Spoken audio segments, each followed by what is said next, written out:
स्तम्भे घट्टयतो हिरण्यकशिपो कर्णौ समाचूर्णयन्नाघूर्णज्जगदण्डकुण्डकुहरो घोरस्तवाभूद्रव श्रुत्वा यं किल दैत्यराजहृदये पूर्वं कदाप्यश्रुतं कम्बः कश्चन सम्पपात चलितोऽप्यम्भोजभोर्विष्टराल्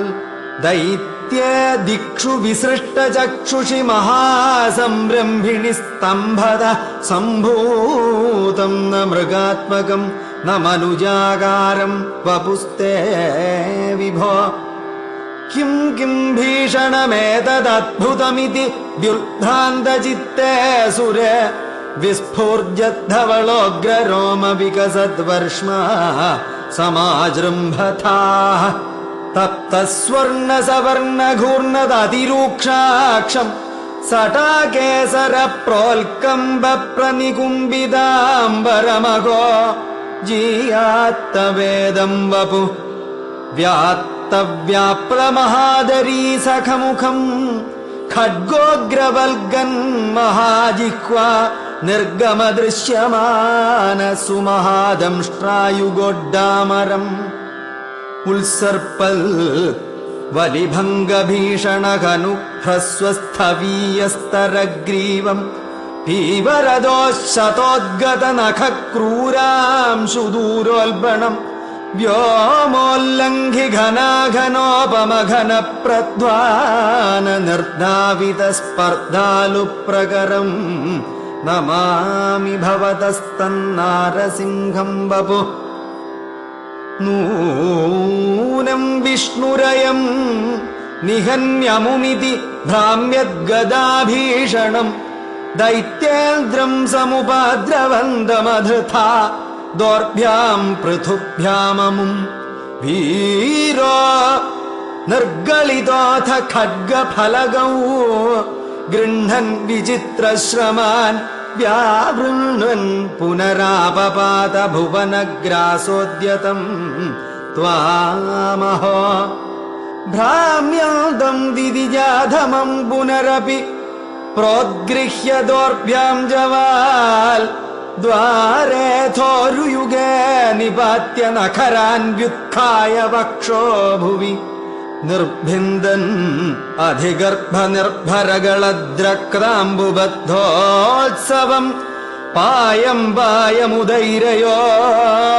बहुजगत्संहारि सिंहारवान्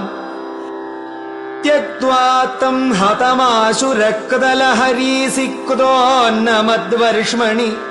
प्रत्युल्पत्य समस्तदैत्यपटलीं चाखाद्यमाने त्वयि भ्राम्यद्भूमि विकम्बिताम्बुधिकुलम् व्यालोलशैलोल्करम् प्रोत्सर्पत्खचरं चराचरमगो दुःस्थामवस्थां दधौ तावन्मांसवपाकराळवपुषं घोरान्ध्रमालाधरम् त्वां मध्ये सभमिद्धरोषमुषितम्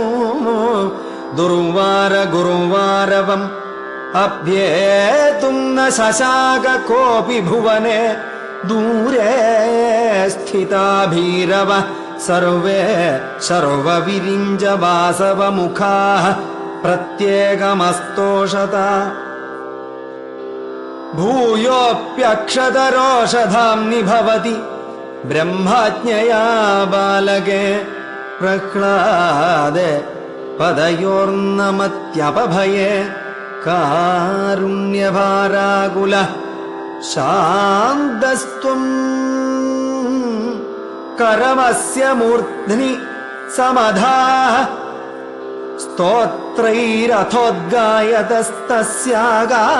स्तोत्रैरथोद्गायतस्तस्यागामधियोऽपि तेनिथवरं लोकाय चानुग्रहम् एवं नाटितरौद्रचेष्टित विभो श्रीतापनीयाभिधश्रुत्यन्तस्फुटगीत सर्वमहिमन्नत्यन्तशुद्धाकृते തത്താതൃൻ നിഖിലോത്തരം പുനരഗോ കസ്താംബരോലംഘയൽ പ്രഹ്ലാദപ്രിയ ഹേ മരുത്പുരപതേ സർവാമയാത് പാഹി മാം.